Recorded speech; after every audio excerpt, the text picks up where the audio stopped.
સપ્તમ સ્કંદ ઊતી લીલા. ઊતીવત કર્મ વાસના. પ્રત્યેકના મનમાં વિવિધ વાસનાઓ રહેલી છે. દેવતાઓની સદવાસના, અસુરોની અસદવાસના અને મનુષ્યોની મિશ્ર વાસના. એમ મહાપ્રભુજી ત્રણેય પ્રકારની વાસનાઓનું વર્ણન કરે છે. પરીક્ષિત પ્રશ્ન કરે છે કે મહારાજ, ભગવાન પક્ષપાતી છે અને પક્ષપાત કરે ને ભગવાન કહેવાય? ભગવાન તો એને કહેવાય કે જે બધા માટે સમાન રહેતો હોય. તો ભગવાન અસુરોને મારે અને દેવતાઓનો પક્ષ લે તો આ પક્ષપાત ન કહેવાય? કહ્યું કે આવો જ પ્રશ્ન રાજસુ યજ્ઞ સમયે યુધિષ્ઠિરે પ્રશ્ન કર્યો હતો અને એના ઉત્તરમાં પ્રહલાદજીનું આખ્યાન સંભળાવ્યું. હિરણાક્ષ મર્યો એટલે એના ભાઈ હિરણ્યકશિપુને આવ્યો ક્રોધ. આ વિષ્ણુએ મારા ભાઈને માર્યો છે, એનો બદલો લઈશ. અને તપ કરવા માટે વનમાં ગયો. કયાધુ એની પત્ની ગર્ભવતી છે. વનમાં ગયો હિરણ્યકશિપુ તપ કરવા માટે, અને ભયંકર તપ કર્યું હિરણ્યકશિપુએ. રાફડા ફાટી નીકળ્યા. અને અહીંયા કયાધુ ગર્ભવતી છે ને નારદજીનો સત્સંગ થયો. ગર્ભમાં રહેલું બાળક પ્રહલાદ, સત્સંગ થયો ને ગર્ભમાં જ ભક્તિના સંસ્કારો આવી ગયા. અહીંયા બ્રહ્માજી પ્રસન્ન થયા ને હિરણ્યકશિપુને કહ્યું કે માંગે તે આપું.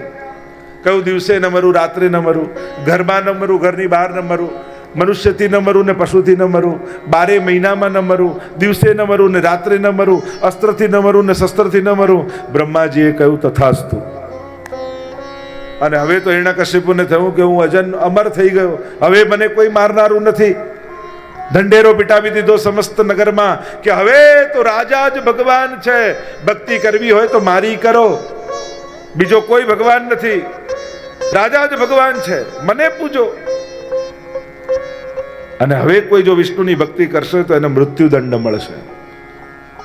પણ પ્રહલાદ ઘરમાં જ છે. અસુર નીતિ ભણાવવા માટે સંડામર્કને બોલાવ્યા છે કે શુક્રાચાર્યના શિષ્યો આવ્યા, અસુર નીતિ ભણે. પણ જ્યારે ગુરુદેવ જાય એટલે બધા બાળકોને ભેગા કરીને ભગવાનનું ભજન પ્રહલાદ કરે છે. એકવાર પિતાને એમ થયું કે શું ભણ્યો, લાવ પૂછ્યું તો ખરા. ખોળામાં બેસાડ્યો પ્રહલાદને અને પૂછ્યું કે બેટા શું ભણ્યો? પ્રહલાદે કહ્યું કે ભગવાનની 9 પ્રકારની ભક્તિ હોય છે. શ્રવણમ કીર્તનમ વિષ્ણુહો સ્મરણમ પાદ સેવનમ અર્ચનમ વંદનમ દાસ્યમ સખ્યમ આત્મનિવેદનમ. અરે આ બધું ક્યાંથી શીખીને આવ્યો? કહ્યું કે આને અસુર નીતિ ભણાવો અને ભગવાનનું નામ લઈશ તો તને મારી નાખીશ. પિતાજી, મારનારો એ ભગવાન છે ને જીવાડનારો એ ભગવાન છે, તમે કાંઈ કરી શકવાના નથી. કહું છું ભગવાનનું નામ છોડ. પર્વત પરથી ફેંક્યો, વિષવાળા ભોજન ખવડાવવાની કોશિશ કરી, હાથીના પગ નીચે કચડાવવાની કોશિશ કરી, સર્પનો દંશ અપાવવાની કોશિશ કરી, હોલિકામાં દહન કરાવવાની કોશિશ કરી. પણ જેને ભગવાન બચાવનારો હોય ને કોણ મારી શકે છે? એકવાર વિચાર થયો કે બોલાવું ને પૂછું ક્યાં છે એનો વિષ્ણુ. થાંભલો ધગધગતો કર્યો છે. કહ્યું કે એને ભેટવાનું કહીને એને સમાપ્ત કરી દઉં. સભામાં ઉભો રાખ્યો પ્રહલાદ અને એને પ્રશ્ન કર્યો, બતાવ ક્યાં છે તારો ભગવાન, મારે જોવો છે ને. પ્રહલાદે પ્રસન્ન થઈને પરમાત્માને મનોમન વિનંતી કરી કે પ્રભુ કૃપા કરજો, પહેલી વાર મારા પિતાને આપના દર્શનની ઈચ્છા થઈ છે, એનો મનોરથને પૂરો કરજો. પિતાજી પ્રશ્ન જ ખોટો છે, ભગવાન ક્યાં છે એમ નહીં, ભગવાન ક્યાં નથી એ તો કણકણમાં વ્યાપેલો છે. અચ્છા, તો આપ થાંભલામાં છે? હા પિતાજી ત્યાંય છે. તો ભેટ જઈને. અને ગુર્રાટીઓના શોર સંભળાવા લાગ્યા, દેવતાઓ દુંદુભીઓના સ્વર વગાડવા લાગ્યા, પુષ્પની વર્ષાઓ થવા લાગી, પર્વતોના શિખરો તૂટવા લાગ્યા, નદીના વહેણો બદલાવા લાગ્યા. અને જ્યાં એક એક ડગલું આગળ વધતા જાય પ્રહલાદ અને થાંભલાને જ્યાં બાત ભીડે અને થંભ ફાટ્યો, બોલો નરસિંહ ભગવાન કી જય. થાંભલો ફાટ્યો, નરસિંહ ભગવાન પ્રગટ થયા. જ્યાં નરસિંહ ભગવાનને જોયા, ગુર્રાટીઓ છે, કેશવાળીઓ ઉડી રહી છે, આંખો નથી પણ આંખના અંધારાઓ છે, જીભમાં લપ લપ લપ લપ લપ અવાજ કરી રહ્યા છે. અને જ્યાં હિરણ્યકશિપુ જોયો, ગદા લીધીને મારવા દોડ્યો. ભગવાને ગોદમાં ઉપાડી લીધો, ખોળામાં લઈને આવ્યા, ઉંબરે ખોળામાં સુડાવ્યો. જો હું પશુ નથી, નર નથી, મારા નખ જો, અસ્ત્ર નથી, શસ્ત્ર નથી, તું ઘરની બહાર નથી, અંદર નથી, ઉમરા પર છું, દિવસ નથી, રાત નથી, સંધ્યાકાળ છે, 12 મહિનામાં એકે મહિનો નહીં, અધિક માસ ચાલે છે. એમ કરી નખ બતાવી, પેટમાં ખુપાવી ચીરી નાખ. ભગવાનનો ક્રોધ એવો છે જાણે પ્રલય થઈ જશે. ગભરાયા દેવતાઓ વિનંતી કરી લક્ષ્મીજીને કે આપ જઈને સમજાવો.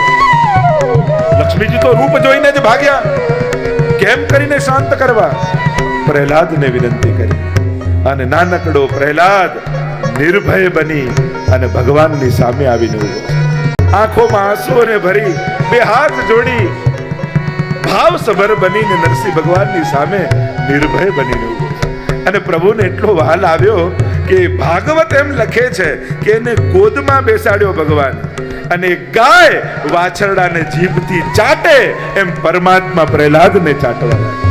અરે આટલી સંકટ અને આટલી વિપત્તિઓ તારા જીવનમાં આવી, તે એકવાર પણ મને ન બોલાવ્યો, મને ન કહ્યું.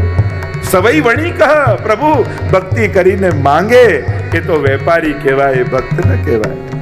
પ્રભુ કહે કે હું તને કંઈ આપવા ઈચ્છું છું, તું માંગે તને આપીશ. જ્યારે પ્રભુ આમ કહે તો પ્રહલાદ કહે છે માંગો એ આપશો. હા, તો એટલું જ માંગુ છું, કેવી કૃપા કરો કે આજ પછી ક્યારે માંગવાની ઈચ્છા જ ન થાય, એવા આશીર્વાદ આપો.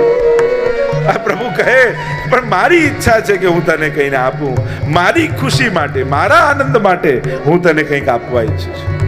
અને ત્યારે પ્રહલાદ કહે છે કે આપવા જ ઈચ્છતા હો તેવા આશીર્વાદ આપો કે મારા પિતાની અધોગતિ ન થાય. પ્રભુ કહે તારા જેવો દીકરો જેના ઘરમાં થાય ને, એની તો 21 પેઢીઓ એમને તરી જતી હોય. સુંદર સ્તુતિ પ્રહલાદજીએ કરી છે. પ્રભુ આપ તો પ્રેમને જ વશ છો, પ્રેમ સિવાય બીજું કાંઈ આપને જોઈતું નથી હોતું. પ્રીતમ પ્રીત હિતે પૈયે, યદ્યપિ રૂપ ગુણ શીલ સુઘડતા, ઇન બાત ન રીઝઈએ. તો પ્રેમને વશ છે. આગળ માનવ ધર્મ, વર્ણાશ્રમ ધર્મ, સ્ત્રી ધર્મના વર્ણન આવ્યા અને સપ્તમ સ્કંદને વિરામ આપીએ. બોલો ગોવર્ધન નાથ કી જય. અષ્ટમ સ્કંદ 24 અધ્યાય મનવંતર લીલા, મનુ, મનુપુત્ર, ઇન્દ્રદેવ, સપ્તર્ષિ ને ભગવદ અવતાર. આ 6 વસ્તુ એક મનવંતરમાં હોય. હિન્દુ ધર્મની એક વિશિષ્ટ કાલ ગણના છે.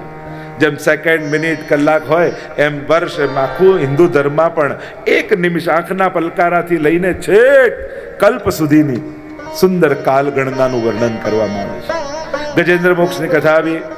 ત્રિકૂટ પર્વત નીચે એક વન છે और वह वन में गजेंद्र रहता है, हाथी रहता है, क्योंकि ये जीवात्मा का प्रतीक है. जीवात्मा से कुछ भी पूछो ने तो अपना परिचय कि अपनी प्राप्ति वस्तु हमेशा भूतकाल से दे.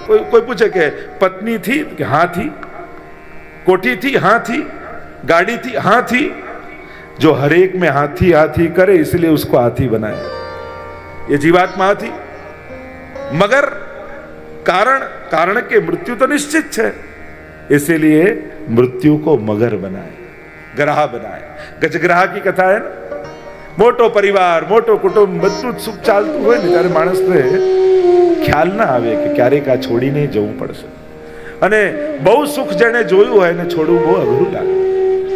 અનાસક્તિ જ એકમાત્ર ઉપાય રહી જાય. આ બધું છે, બધા માટે છે અને પ્રભુ માટે છે.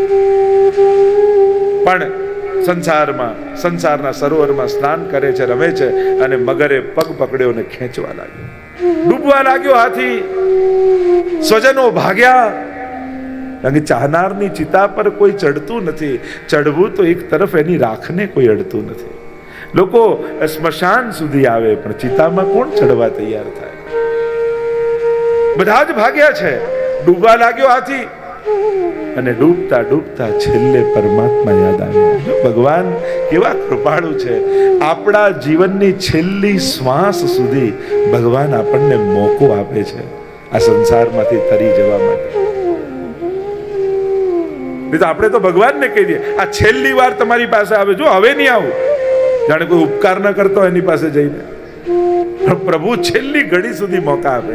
છેલ્લા શ્વાસે પણ મને યાદ કરી લે, અને જો તારી મતિ મારામાં થઈ જશે તો તારી ગતિ મારામાં થઈ જશે.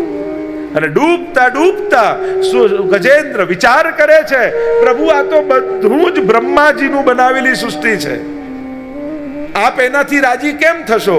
હું તો એવું કંઈક ભેટ ધરું જે બ્રહ્માજીએ બનાવેલું ન હોય, જે આપે બનાવેલું હોય. એટલે ગજેન્દ્રએ કમળ લીધું, કારણ કે કમળ બ્રહ્માજીનું બનાવેલું નથી. કમળ એ ભગવાનના નાભીમાંથી પ્રગટ થાય છે અને કમળમાં બ્રહ્માજી પ્રગટ થાય છે. એટલે કે આ જગતમાં એક કમળ એવી તત્વ છે જે બ્રહ્માજીનું સર્જન નથી, ઈશ્વરનું સર્જન છે. એટલે આ પ્રભુ આપ રાજી થશો આપના સર્જનથી. એટલે કમળ લઈ અને ભગવાનને યાદ કરતા ગજેન્દ્ર પુકાર કરે છે, હે હરી!